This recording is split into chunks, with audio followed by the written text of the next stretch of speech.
Like gentle parenting எல்லாமே சொல்கிறாங்க இல்லையா? ஸோ நாங்கள் பர்சனலாக இப்போ லக்கி கிட்ட ஒரு குழந்தைகிட்ட எப்படி பிஹேவ் பண்ணோம் நாங்கள் இது பண்ணுறோன்னா, அம்மா நோ சொன்னால் அப்பாவும் நோ தான். ஒரு பொருள் அவங்க கேட்குறாங்க அப்படின்னா அம்மா நோன்ஸ் ஆக்சுவலி எப்போவுமே அவங்க என்கிட்ட கேட்க மாட்டாங்க. அல்லு கிட்ட போய் ஏன்னா நான் வந்து ஸ்ட்ரிக்ட் நோ. அப்பா வந்து கொஞ்சம் திங்க் பண்ணுவாங்க அது வேணுமா அப்படின்னு சொல்லிட்டு.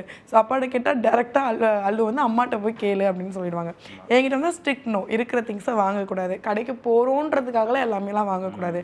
சம்டைம்ஸ் நான் வந்து நோன்னு சொல்லி அல்லு எஸ் சொல்லிட்டா கூட அவங்க வந்து நீங்கள் அப்பா கிட்ட கேளுங்க, அம்மா கிட்ட கேளுங்க அப்படிங்கிற மாதிரி அவங்களே சொல்லிடுவாங்க. அம்மாவுக்கு பிடிக்காம அதை நம்ம வாங்கக்கூடாது. 2 பேருக்கும் ஓகேனா தான் நமக்கு அந்த திங்.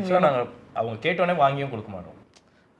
அதுக்கு அது என்ன சொல்லுது, அது கிடைக்கிறதுக்கு அந்த கஷ்டம் அந்த குழந்தைக்கு தெரிஞ்சால் தான் அதை எப்படி ஹேண்டில் பண்ணணுன்றதும் தெரியுன்ற மாரி நாங்கள் திங்க் பண்ணுவோம்.